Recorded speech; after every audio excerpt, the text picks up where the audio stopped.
ni surati Maryam kuanzia aya ya 73 mpaka aya ya 84. Tunamuomba Mwenyezi Mungu atuwafikie.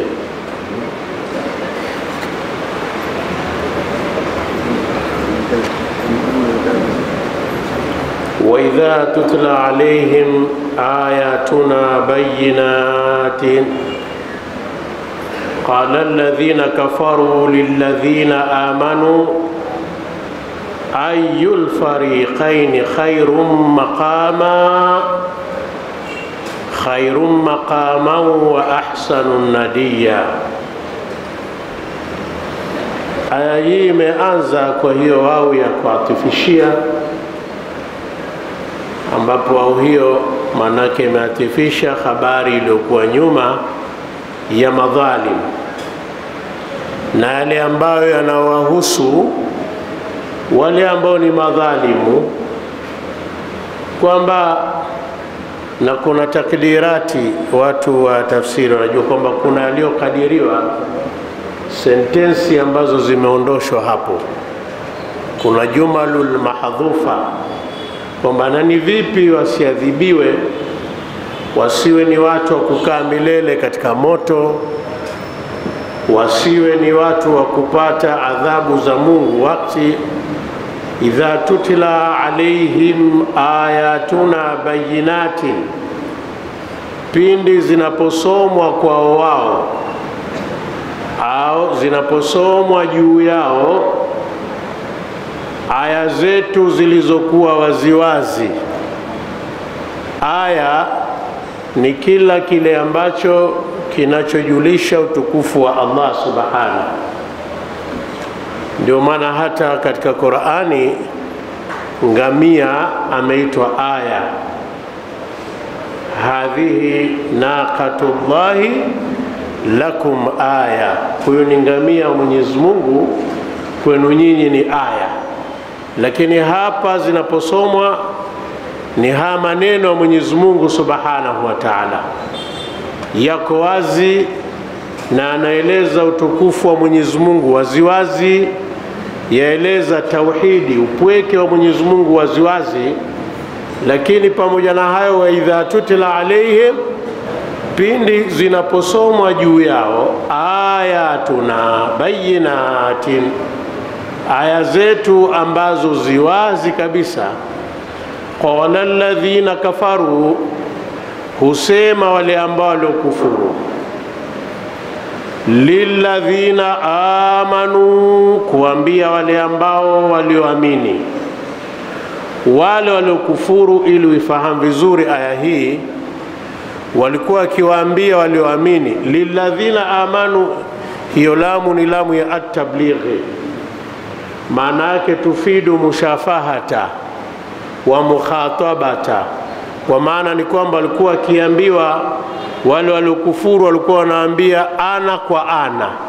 Lakini lazima wafahamu kilichopelekea hao waliokufuru kuambia waumini haya na ukuja ni nini. Ni kwamba wao walikuwa wakiwaeleza kwamba sisi ni watu ambao ni mutaladhidhun, nahnu mutaladhidhuna fi hayati dunia, sisi ni watu ambao ni wenye kustarehe mno katika maisha ya dunia. Sisi tunachokitaka twakipata, maisha yetu yametunyokea. Kwa hiyo kwa sura hiyo akawaambia ayul fariqaini khairun, kwa maana kwamba wanaoelezwa ni fukarau minal mu'minin, mafukara katika waumini, kwamba nyinyi, sisi hali zetu ni hizo na nyinyi hali zenu ni ngumu, ni tabu, ni misukosuko, na bado mnatuita katika dini ya Mungu. Sikasema ayul fariqaini khairun. Kwa maana hiyo, kutokana na hayo tulioeleza, ni wapi basi katika makundi mawili haya, yani ayu bainal fariqaini, ni akina nani kati ya makundi mawili haya? Khairun, ni bora zaidi. Tena alichokuwa kikusudia ni khairun inda Allah, ni bora zaidi mbele ya Mwenyezi Mungu, kwa sababu sisi tupata starehe mno katika maisha yetu, na nyinyi mwapata tabu mno. Kufari wanawaambia waumini. Sasa ni nani ambao ni bora zaidi? Maqaman, ni bora zaidi kwa daraja. Maqam au bora zaidi kwa makazi. Mahala tunapoishi sisi ni pazuri. Kwa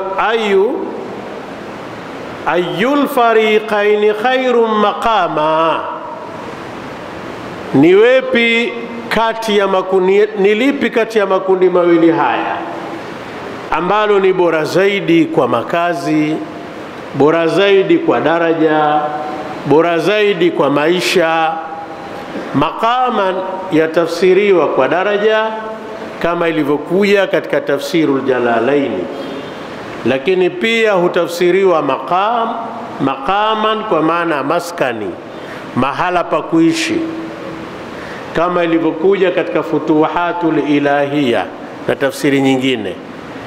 Lakini maqaman kwa fataha ya mimu ndivyo wanavyosoma jumhuri ulama, pamoja katika qurra'u sab'a, wale wasomaji Qur'ani saba. Maana Qur'ani ina visomo 7 ambavyo ndivyo vinavyokubalika zaidi, mbali na 14 vile vingine na 7 nyingine vile vingine. Sasa Ibn Kathir yeye husoma hapo ayul fariqaini khairum muqama, hasemi ayul fariqaini khairum maqama. Lakini kila itakavyokuwa, hiyo ni ismu makani au ikiwa kwa maana ya masdar. Maqaman ikiwa ni thulathia kwa watu wa lugha, na au muqaman inakuwa kwa rubaiya kwa maana iqama, kwamba ni wapi ambao ni bora zaidi kwa makazi. Wa ahsanu nadiya, na ni wabora zaidi kwa baraza la mazungumzo. Nadiya yatokana neno nada. Anada asili yake ni ukarimu, utukufu. Sasa kulikuwa na tabia kwa Waarabu wale ambao hali zao za maisha ziko vizuri, wanatafuta kijiwe cha mazungumzo kwa ajili ya kunufaisha mambo, kupangilia mambo yao ya kidunia na mipango yao mbalimbali. Kama unavyoona mabaraza mengi yapo ya namna hiyo. Sasa baraza lililofanikiwa ni lile ambalo watu wake wana maisha mazuri, wana kazi nzuri, wana hali nzuri. Kwa hiyo kwa sura hiyo wakawarudisha kule kwamba ayul fariqaini khairum maqama wa ahsanu nadiya, ni lipi kati ya makundi mawili haya, makundi ya makafiri na makundi ya waumini, ni bora zaidi kwa makazi na ni bora zaidi kwa baraza? Umeeleweka hilo Kwa sura hiyo aya hii yaonyesha kwamba wale kufari walikuwa wakiwa kejeli waumini wale ambao hali zao ni ngumu, kwamba hii imani yenu ndio imewafanya muwe hivi. Sisi tunawaamini masanamu, hali zetu nzuri. Lakini kwa hakika maisha, muumini anaweza kidunia akawa na hali inaonekana nzito, na asiyekuwa muumini pia akawa na hali nzito, na akawa na hali ambayo ni nzito pia. Muumini anaweza akawa hali nzuri, asiyekuwa muumini pia akawa na hali nzuri. Ni mgao tu wa maisha.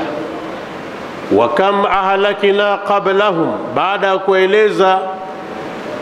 ya kueleza ile iftikhari yao kujifakharisha kwao na kujiona kwamba wao ni watu wa maana, Mwenyezi Mungu Subhanahu wa Ta'ala hapa anawapigia mfano nyumati zilizopita ambazo Mwenyezi Mungu aliwaadhibu, aliwaangamiza hapa duniani. Yajulikana katika Qur'ani kwamba katika watu walioneemeshwa sana walikuwa watu wa Adi. Watu wa Adi ambao walikuwa chini ya unabii wa mtume Hudi alayhi salam. Wao walikuwa na daraja kubwa kwa maisha ya dunia na walikuwa ni watu wenye nguvu kiasi ya kwamba mmoja wao kwa urefu, Ibn Abbas anasema alikuwa anafika urefu wa dhiraa 70. Dhiraa 70 ni kama yadi 70. Yadi imepungua kidogo sana na wengine hulinganisha na mita, kwa maana ni kama mita 70 mtu urefu wake, bali wafasiri wengine wakasema yadi 400. Watu hao walikuwa na neema kubwa, ni kuruni zilizopita. Thamudi nao walikuwa hivyo hivyo, Firauni na watu wake walikuwa hivyo hivyo, lakini wote waliangamizwa. Adi waliangamizwa kwa upepo, Thamudi wakaangamizwa kwa ukelele wa Jibril alayhi salam, na Firauni aliangamizwa kwa kuzama katika mto Naili. Sasa Qur'ani hapa wanakumbushwa wale Makuraishi ambao wanajifakharisha kwa maisha mazuri waliokuwa nayo na makazi mazuri waliokuwa nayo. Qur'ani hapa sema wa kam ahlakna qablahum min qarnin, kwamba wafahama bwana hawa ambao wanajifakharisha hivyo ni wangapi au ni mara ngapi tumeangamiza waliokuwa kabla yao, au ni wangapi tulioangamiza waliokuwa kabla yao. Kama hii ni kamul khabaria yafilisha takthir, huko hatutoenda sana kwenye lugha, kwamba ni wengi kiasi gani, maana yake tulioangamiza kabla yao. Min qarnin yani katika nyumati zilizopita, kwa sababu qarnun ni katika alfadhul mushtarika, matamshi ambayo tamshi moja ambalo lina maana nyingi. Miongoni mwa maana na mambo ambayo imekusudiwa hapa ndio noitaka ni ahlul usuri, ahluz zamani kadha, ni watu wa zama kadha, na hapa kuna kusudiwa nyumati zilizopita. Kwa tutakwenda kwa tafsiri hiyo hiyo kwamba wakam ahlakina qablahum min qarnin, ni wangapi, ni wengi kiasi gani, wakawa kifahamu kwamba ni wengi kiasi gani tuliwaangamiza kabla yao katika nyumati zilizopita, yani watu waliopita huko. Hum ahsanu athathan wa ri'ya, hum ahsanu athathan wa ri'ya. Hii ni sifa ya karne, min karne, hapo hii ni sifa yake, kwamba kwa sifa hao walikuwa ni bora zaidi wa fenicha na ni wabora zaidi kwa mtazamo, muonekano. Ri'ya kwa maana almar'i, kwamba mar'i, kwamba ile muonekano. Pamoja na kwamba kuna ambao husoma ahsanu athathan wa riya, ahsanu athathan wa riya badala wa riya. Riya wakikusudia kwamba ni wabora zaidi wa furniture na wabora zaidi wa kukata kiu, kwamba wanacho cha kukata kiu kwa neema ambao waliokuwa nayo. Rejea tafsiru al-Madhhari utakuja kuona habari hiyo vizuri. Kwa sura hiyo hapa Qur'ani inatusomesha nini watu wa zama hizi? Kwamba inachotusomesha ni neno moja, kwamba mithluka ulufun, mithluka ulufun, mfano wako wewe wako maelfu kwa maelfu ambao waliopita. Ikiwa mtu atatamba kwa sababu ya nguvu alizokuwa nazo, maelfu kwa maelfu wamepita mfano huo.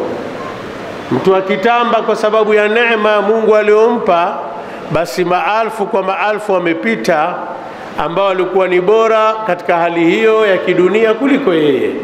Ndio aya inavyotusomesha kwamba tuwe wanyenyekevu kwa neema ambazo Mwenyezi Mungu anazotupa. Qul, sema ewe mkamilifu wa daraja, mtukufu wa daraja, Mtume Muhammad ambaye hakuna mfano wako, tena useme kwa niaba yangu mimi ya Allah subhana, hali ya kuwa wasema maneno niliyokutuma wewe. Qul ni moja, imekuja katika Qur'ani neno qul mara 315. Hii qul Qur'ani nzima iko mara 315, lakini qul yote ilivyoonekana imekuja kwa Mtume Muhammad sallallahu alaihi wasallam. Na hii hata mimi tukubaliana na wewe ni ghayatu ta'dhimi li rasulillah, ni ukomo wa kumwadhimisha Mtume sallallahu alaihi wasallam. Waonaje wewe mfalme wa nchi akikwambia simama useme, sema maneno yangu kwa niaba ya Watanzania wote au kwa niaba ya watu wote, watu watakutazama biaini tabjilin wa aini ta'dhimin wa aini tafkhir, kwa namna gani, kwa kiwango gani? Bila shaka watakutazama kwa jicho kubwa sana, jicho la kukuadhimisha kwamba mpaka mfalme wa nchi anakuambia wewe useme, basi wewe mtu mkubwa sana. Lakini je, aliyeumba mbingu na ardhi anamwambia mtume qul, sema ewe Muhammad, man kana fi dhalalati, yoyote ambaye atakayekuwa yumo katika upotovu, yani upotovu wa hapa ukafiri, kughafilika na aya za Allah subhana, falyamdudu lahu rrahmanu madda. Wasomi wanajua kwamba hapa imekuwa ni insha, lakini kwa maana ya khabari falyamdud lahu rrahman, falyamdud lahu rrahmanu madda, kwamba Mwenyezi Mungu atamzidishia muda huyu wa kuishi katika huu ulimwengu.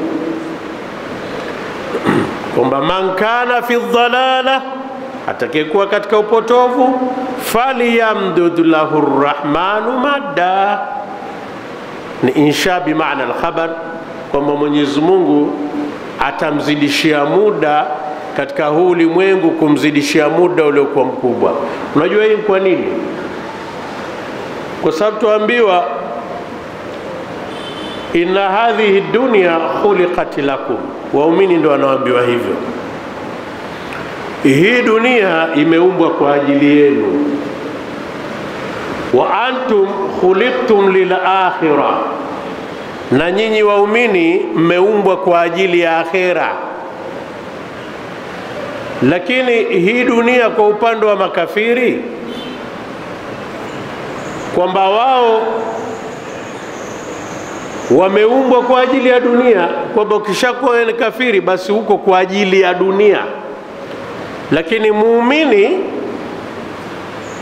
dunia ipo kwa ajili yake. Sikuna tofauti yake zumaiona hapo. Narudia maneno, kwa upande wa kafiri, dunia yeye ni kwa ajili ya dunia, lakini muumini dunia ni kwa ajili yake. Kwa hiyo yule ambaye yeye ni kwa ajili ya dunia, dunia itamtumikisha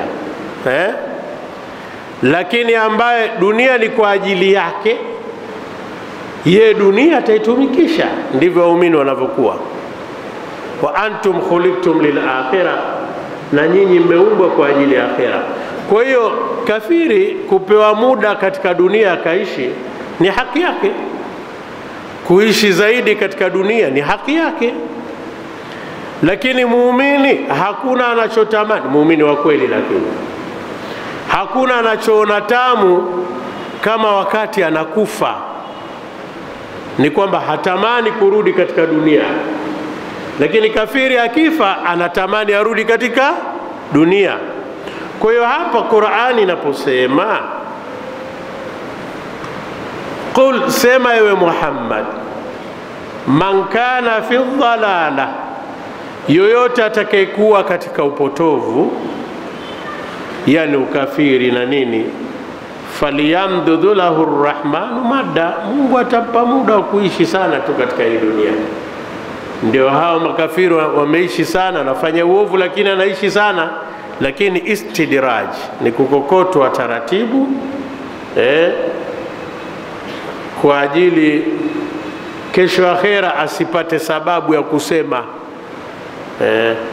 hata idha ra'au ma yu'adun, mpaka watakapoona yale ambao wanaoahidiwa, imma al'adhaba wa imma saa. Imma harfu sharti wa tafsili, na kwa watu wa mantiki ni maniatul khulwi. Kama ni maniatul khulwi, kwa maana yake yajuzu fihi aljamu, kuunganisha al'adhaba wa saa. Ngoja turudie tafsiri ili tuende pamoja.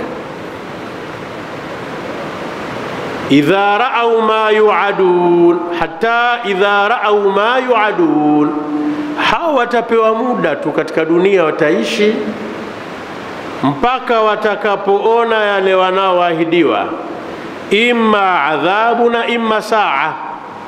Kwa sababu ni maniatul khulwi, yajuzu kuunganisha pamoja, ima hiyo adhabu kuiona wakiwa katika siku ya kufa au kiyama, au imma al-adhaba, imma adhabu kuwatangulia katika hii dunia watakapoiona, wa imma saa, imma ile saa ya kufa, au watakapoona hicho kiyama. Fasaya'lamun, fasaya'lamun huwa saufa yafidisha taukidi pia. Kwa hakika watajua nini? Man huwa sharru makana wa adhafu junda, ni nani ambaye ni mshari zaidi kwa makazi, muovu zaidi kwa makazi au kwa daraja, na ni nani ambaye ni adhafu junda, ni dhaifu zaidi kwa jeshi ambalo laweza likamnusuru. Na mfano wa hili, mfano wa aya hii, rejea vita ya Badri. Ilipofika saa ya ile vita ya Badri na adhabu walioipata wale makafiri katika vita ile, haswa kipigo kinachotokana na jeshi la Allah, ambalo jeshi hilo miongoni mwa hao walikuwa ni malaika wa Mwenyezi Mungu. Hapo walijua kwamba man huwa sharru makanan wa adhafu junda, ni nani ambaye kwamba ni mshari zaidi kwa makazi na ni dhaifu kwa jeshi. Mfano hiyo vita Badr, na mfano wa wale makafiri waliopita nyuma kina Adi, walipoona upepo ule ambao ulikuwa baridi kali, upepo uliovuma kwa muda wa michana 7 na nyusiku 8, ikukawakata vipande vipande, basi wao walijua kwamba ni nani ni washari zaidi makanan, kwa darja au kwa makazi, wa adhafu junda. Jama, hii aya ni jawabu la kule ayyul fariqaini khairum maqaman wa ahsanu nadiya, ile tulioanza kule 73, kwamba wale walipoambia makafiri wanaambia waumini, ni nani ambaye ni mbora zaidi kati yenu nyinyi na sisi? Sisi tuna makazi mazuri, sisi tuna daraja kubwa, dunia hii iko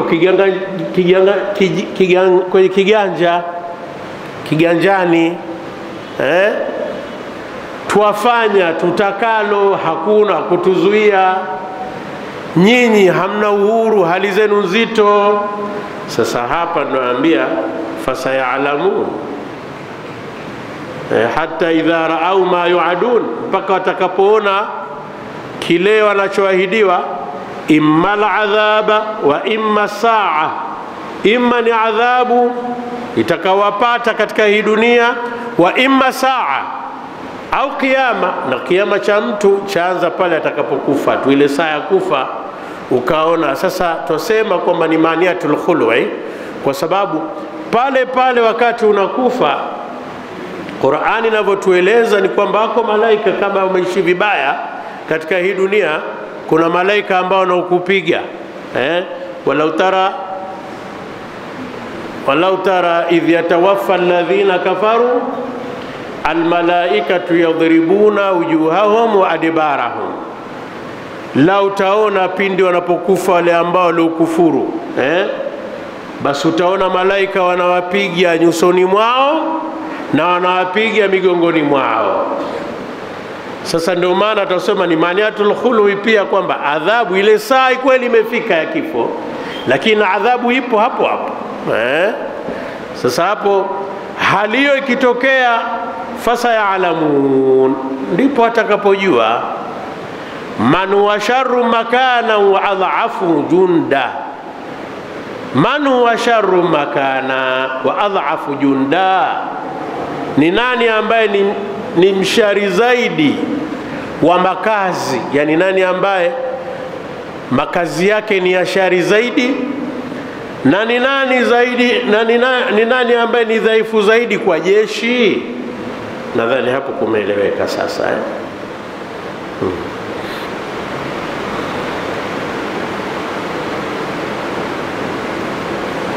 Na ile al-adhaba na saa, kwa watu wa lugha mkipataka hapo ni badalu ya ma, yani idha ra'au al-adhaba wa saa fasa'lamuna man wa sharru makana wa adhafu junda. Sawa, watu wa lugha. Wa yazidu Allahu alladhina ihtadaw huda, wa yazidu. Na baada ya kueleza mambo yote hayo, yani baada ya kwamba watu hao watakuwa katika adhabu kubwa akhera, na wakajua kwamba hili tuliolifanya sisi ndio watu wa makazi mabaya zaidi, na tuna hali ngumu zaidi kuliko wale walioamini, basi Qur'ani inasema yazidu Allahu alladhina ihtadaw huda, Mwenyezi Mungu atawazidishia wale ambao walioongoka, atawazidishia uongofu zaidi. Au aya hii ukirudisha katika, ukiondoa kule akhera ukaileta katika makazi haya dunia, wa yazidu Allahu alladhina ihtadaw huda, Mwenyezi Mungu atawazidishia wale walioongoka, atawazidishia uongofu, kwa maana imani, pale watakapoona kwamba wale mahasimu wao waliokuwa wamestarehe katika hii dunia kwa namna mbalimbali, wao Mwenyezi Mungu amewaadhibu katika hii dunia na amewapa dhiki iliyokuwa kubwa mno, basi hilo Mwenyezi Mungu atawazidishia uongofu. Kwa kuona hivyo anazidi kuongoka na anazidi imani. Aya hii ukirejesha kwa upande wa Mtume Muhammad sallallahu alaihi wasallam, ni pale katika vita ya Badr, wale sanadidu Quraish, mabwana wakubwa wa Kikuraishi, Abu Jahal, Umayya bin Khalaf, na kina Utba bin Rabi'a, Shaybatu bin Rabi'a, wote wale ambao walikuwa kisema maneno haya kuambia makafiri, maiti zao zilikuwa Mtume Muhammad aliamuru kwamba zitupwe kwenye shimo moja kule Kulaibu. baada ya kutupwa katika shimo moja na wakafukiwa tu kwamba alikuwa anamuita mmoja baada mwingine kwa jina lake wakati kafa,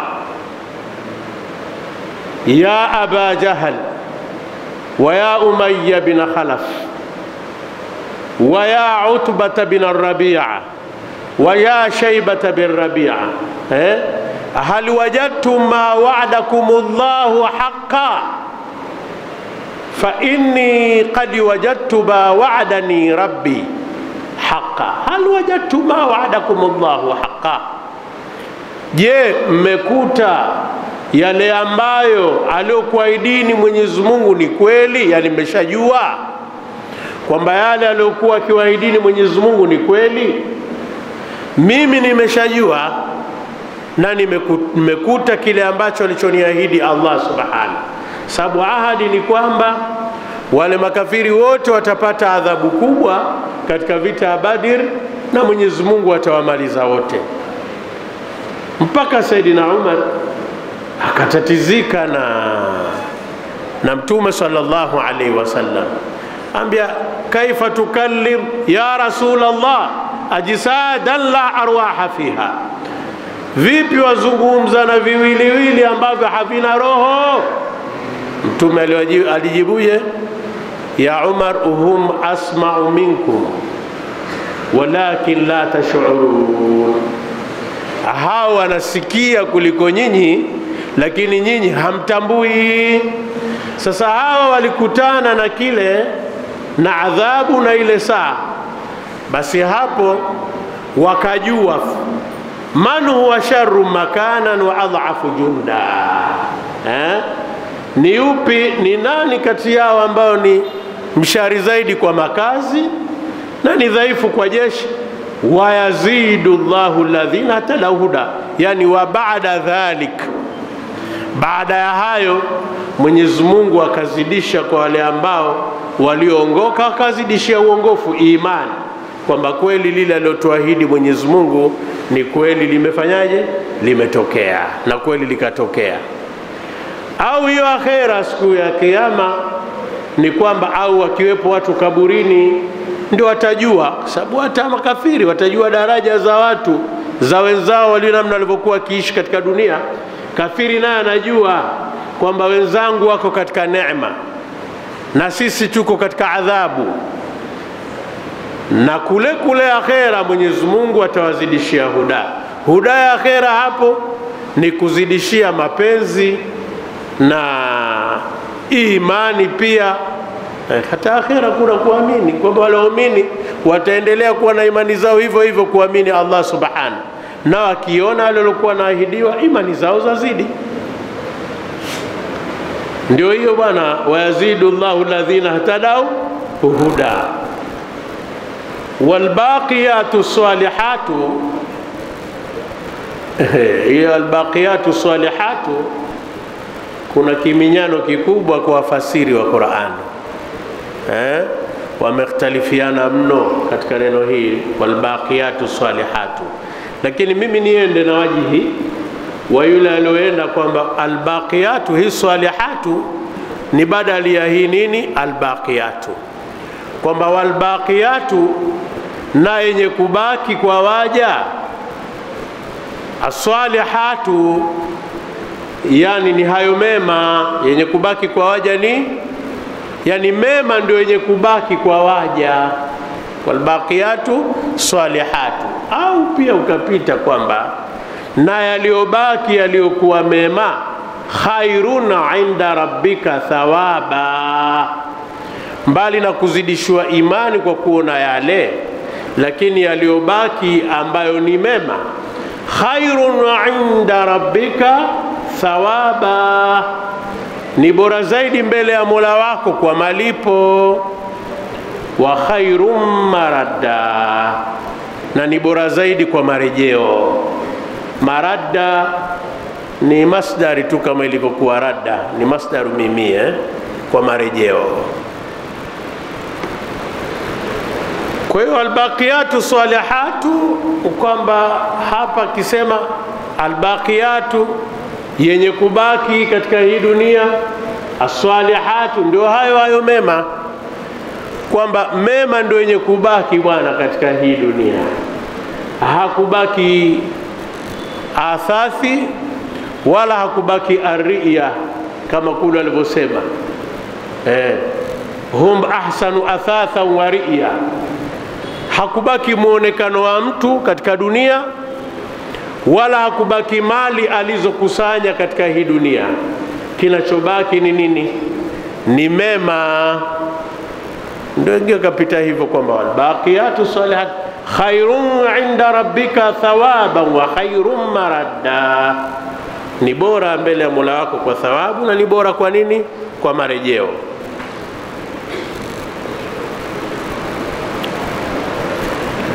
Afaraaita alladhi, je, ewe Muhammad mtukufu wa daraja, tume hapa ndio anayeambiwa kwamba afaraaita alladhi, je umemuona yule ambaye. Istifahamu hii yajuzu kuwa ni ya taajubi na yajuzu kuwa ya taubihi, kubeza taubihi wa takri'i. Tuache kwamba umemuona bana yule ambaye kafara bi ayatina, amezikufuru aya zetu, pamoja na kwamba ayatuna bayinat, aya zetu ziko wazi, lakini kazikataa, kazikufuru. Waqala, na akasema la utayanna mala wa walada, nitapewa mimi mali nyingi na nitapewa mimi watoto wengi. Sasa hapa huwezi kuelewa bila kuelewa sababu nuzuli ya hii aya. Sababu nuzul hapa anaikusudiwa kusema huyu kafiri aliyetajwa hapa, faraita alladhi kafara, wamjua yule ambaye amekufuru. Huyu ni Al-As bin Wa'il as-Sahmi. Al-As bin Wa'il as-Sahmi, na hiki ni kisa baina yake na sahaba Khabbab bin Arrat. Khabbab bin Arrat katika ujahilia kabla Uislamu alimkopesha Al-As bin Wa'il. Al-As bin Wa'il sasa akalitaka deni lake, lakini wakati anataka deni lake, Khababu tayari kashasilimu, ni Muislamu na anamfuata Mtume Muhammad, na hawa ni miongoni mwa wale watano ambao Qur'ani anasema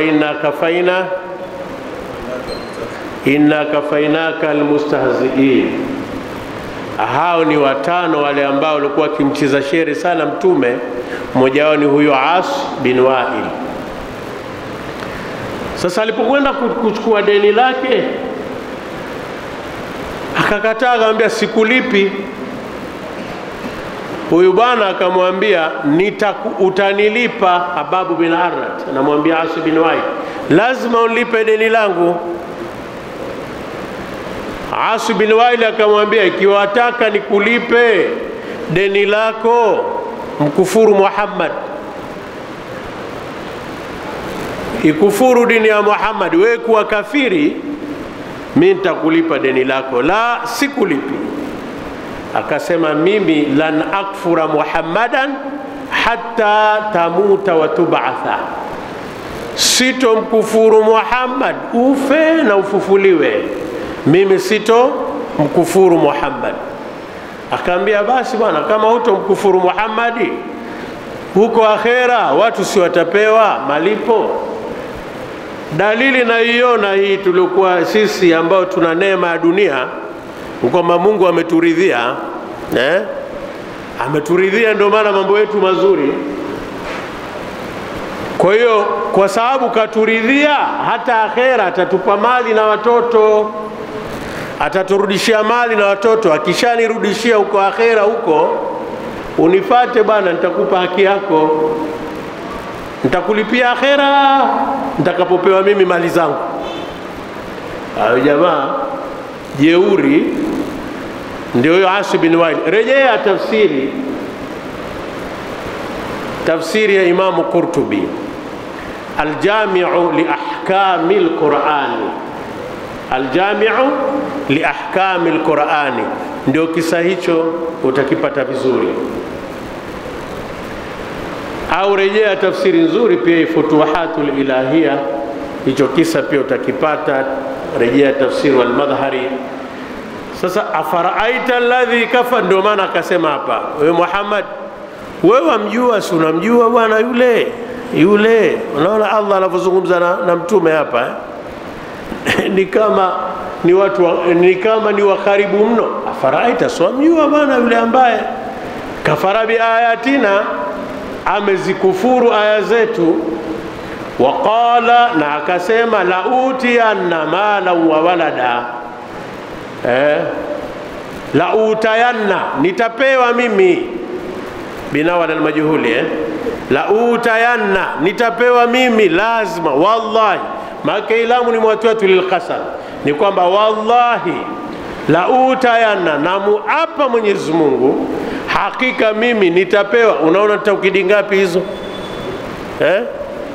Sio tatu, taukidi tatu. Kuna qasam na kuna ilamu ya ibtidaia pia ya jawabu al-qasam, na kuna hiyo nuni ya taukidi thaqil. Zote hizi tatu maana yake zinatufundisha nini kwenye Qur'ani?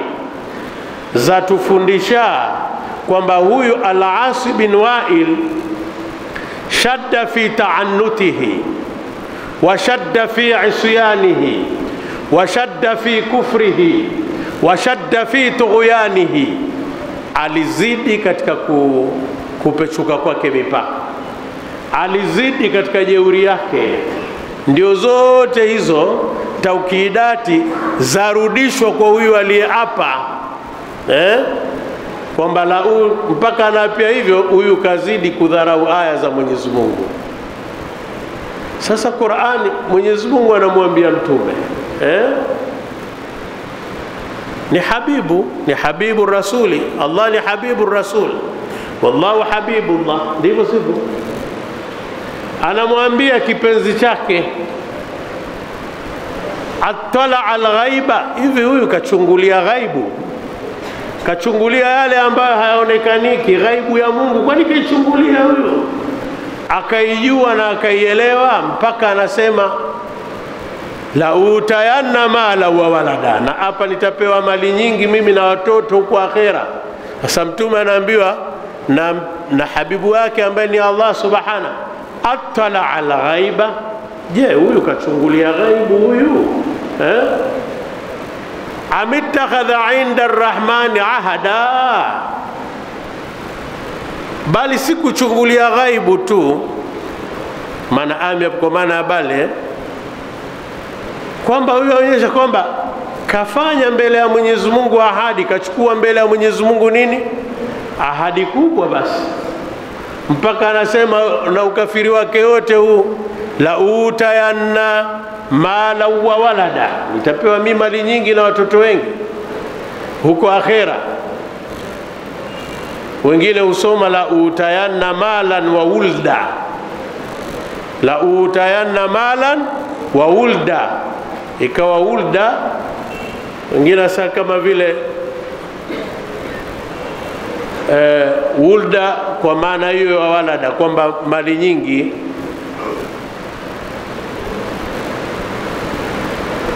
Hapana, ni wulada, malan wa wulada, na malan wa wulda pia usoma hivyo, malan wa wulda. Baadhi yao usoma hivyo. Tena katika Qur'an 7, wale wasomaji 7, 4 ndio wamesoma wa kutia dhamma, na 3 ndio wamesoma kama hivi, mala wa walada. Atala al-ghaiba, manake hapo ni kwamba atala al-ghaiba, maana hiyo ni hamza istifham, lakini ile hamza tulwasli imeondoshwa litakhfifi. Nasema atala al-ghaiba, au huyu kachungulia ghaibu huyu, mpaka anasema nitapewa mali nyingi na watoto, lakini mazungumzo ya Allah subhanahu na mtume wake. Lakini hii yote yaonyesha maratibu rasuli wa manazilu rasuli, maratibu rasuli wa manazil rasuli inda Allah, daraja za mtume Muhammad mbele ya Mwenyezi Mungu. Hata lugha ile baina Allah na mtume wake wanavyozungumza yaonyesha hivyo. Kalla, hapana, sivyo hivyo. Hii ni moja katika tafsiri ya kalla, na kalla ina madhahibi 6 katika tafsiri. Kalla, hapana, sivyo hivyo.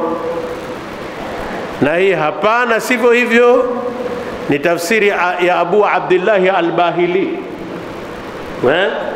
Wamepita wanawazuoni, yeye kapita hapana, sivyo hivyo.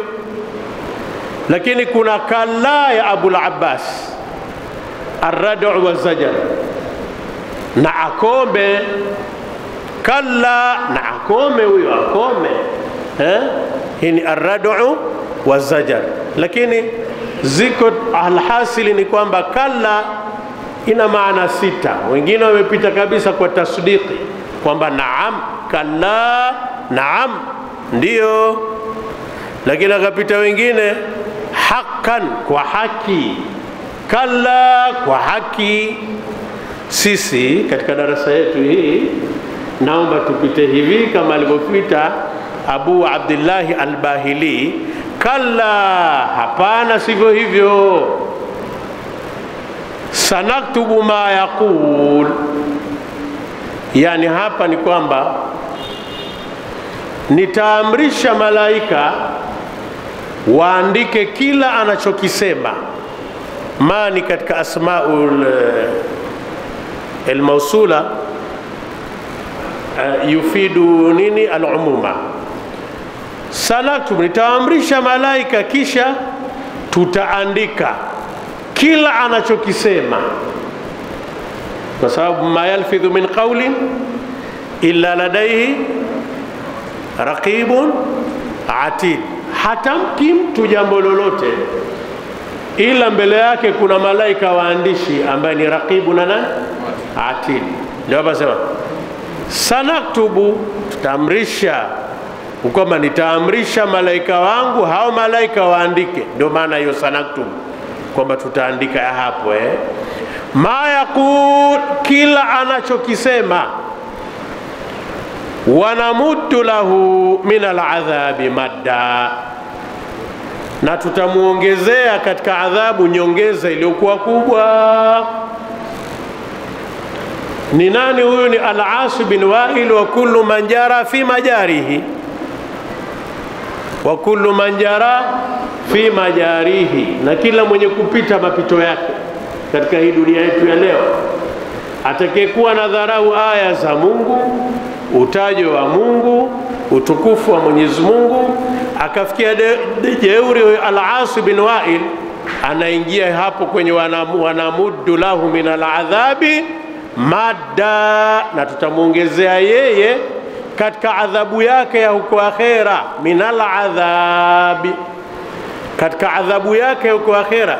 Yahtamilu, lamu hiyo ikawa ni lamu gani? Lamu ya iwadhu anil mudhafu ilayhi, yani min adhabihi, katika adhabu yake. Au iwe lamu la ahadi, katika adhabu hiyo ijulikanayo. Au min al-adhabi lamu li istighraqi jami'i sifat, kwamba adhabu iliyokusanya sifa zote za ukali, adhabu iliyokusanya sifa zote za ukali. Fiya hayatun wa qaribi, kuna mijoka huko, kuna mange, kuna kadha wa kadha wa kadha. Na hiyo tukiifanya istighraqi ndio tafsiri itakuwa vizuri zaidi.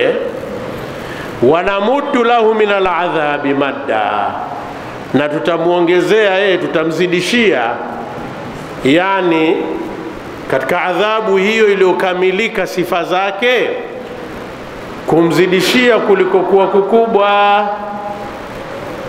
Wanarithuhu ma yaqul, na tutamnyang'anya kile anachokisema. tutamnyang'anya yote anayoyasema. Hapo kunyang'anywa sio kurithishwa. Tutampokonya, tutamnyang'anya yote anayoyasema. Kasemaje? Kwani ni hawa waliosema kwamba sisi katika dunia bwana tuna starehe, tuna mali nyingi, makazi mazuri, kadha wa kadha, lakini hajui muda mfupi tu atakufa na itakuwa zile mali sio zake tena. Yoyote mwenye kujifakharisha kwa mali, akajifakharisha kwa dunia bila kuifanya dunia ni mazaraata al-akhirah, ndio shamba la kumpeleka akhera, anaingia hapo kwamba wanarithuhu ma yaqul. Tutamnyang'anya anachokisema. Wayatina farda, na atatujia siku ya kiyama hali ya kuwa ni mtupu, hana chochote. Yani hana imani, hana amali jema, hana hata kikombe, hana hata bakuli wala kijiko. Ndio atina farda, simeachiwa bwana, ni umumu kwamba atatujia hana chochote. Allahu akbar, hali ya kuwa yuko peke yake, hana chochote. Atujilia peke yake, hali ya kuwa peke yake, hana chochote. Mwisho hapa kuelezwa yale wanaoyafanya katika kuabudu kwao masanamu na namna walivyoyaadhimisha masanamu, wakayafanya kwamba masanamu ndio wenye pawa ya kuwaondoshea adhabu ya Mungu. Wattakhadhu min dunillahi aliha, na wanamfanya asiyekuwa, wanawafanya asiyekuwa Mungu ndio miungu, wanafanya kisichokuwa Mungu ndio miungu yao. Liyakunu lahum izza, ili hao miungu hao wawe kwa ajili yao ndio watetezi. Maana izza imekuja kwa masdar, lakini kwa maana ya aizza, kwa wao ni watetezi, ndivyo inavyofasirika. Watetezi siku ya kiyama kwa ile adhabu ya Mungu. Maana hiyo imetafsirika hivyo izza, kwamba ndio utetezi au ndio watetezi, kwa karina iliyokuwa mbele hapo. Aya iliyokuwa mbele ndio inaonyesha kwamba izza hapo si kwa maana ya watukufu, kwa maana ya watetezi, au kwa maana ya utetezi au pawa ya kuwatetea, nguvu ya kuwatetea. Kalla, turudieni tafsiri yetu ile ya Abu Abdullah al-Bahili. Hapana, sivyo hivyo, kwa maana yote hayo hayatotokea. Au pia tafsiri iliyokuwa karibu ni ile ar-rad'i wa zajar, na akome na wakome, tena wakome sana. Sayakfuruna biibadatihim, kwani kwa hakika watawakanusha kuabudu wao. Sayakfuruna biibadatihim, hawa wanawafanya kwamba ni watetezi, watakanusha kuabudu wao. Yani haya masanamu wanaoabudu wao, siku ya kiyama yatapewa kauli afu aseme sisi hatukuamrisha watu abudu. Ndio maana hapo sayakfuruna biibadatihi, watakanusha na watakataya kuabudu wao. Wayakunu alaihim dhidda, yani na wakishawakataa watakuwa kwa wao ni maadui. Wayakununa alaihim dhidda, na watakuwa kwa wao ni maadui, yani ni maadui wa kuwakandamiza katika adhabu ya Mungu. Au kwa tafsiri ya dhahiri kwamba wayakununa alaihim dhidda, na watakuwa juu yao ni kinyume, yani watakuwa kwa wao nani kinyume na hivyo walivyokuwa nadhania, lakini tutafsiriwa kwamba watakuwa juu yao ni maadui.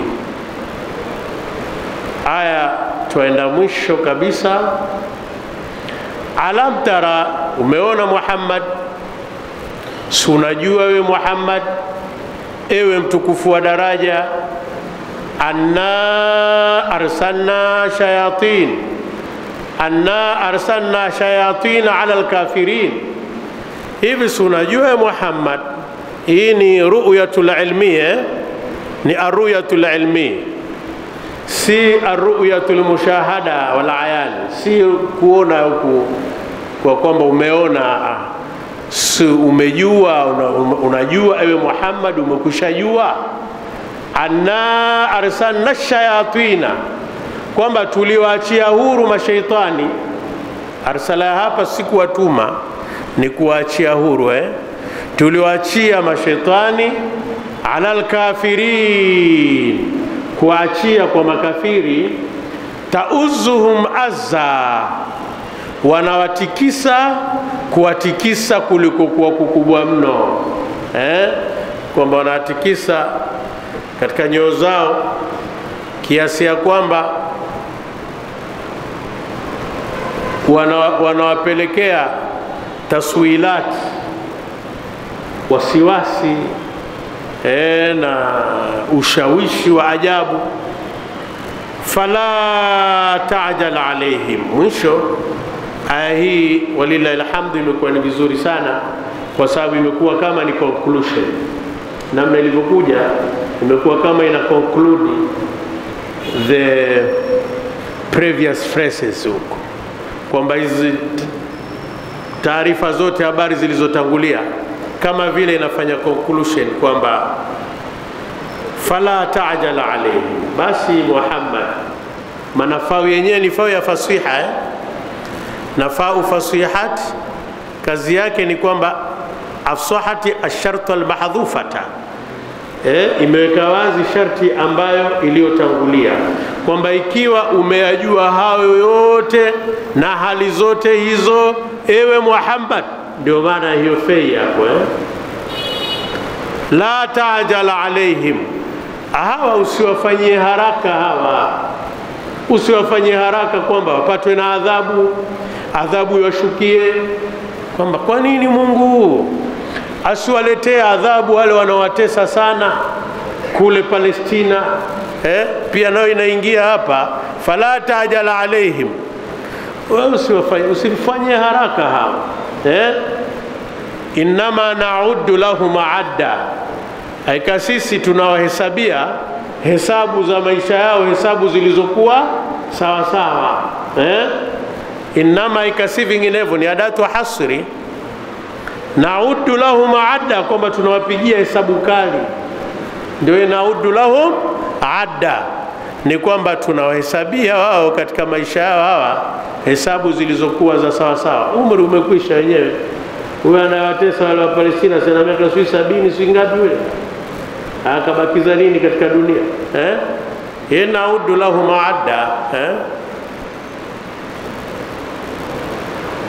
kwamba tunawahesabia kwamba hesabu iliyokuwa madhubuti, wala hatupotei katika hesabu yetu, kwamba huyu umri wake unaisha siku fulani na bado kidogo tu, kaburi ataingia siku fulani. Na'uddu lahum adda wala ta'jal alayhi, usiwafanyie haraka.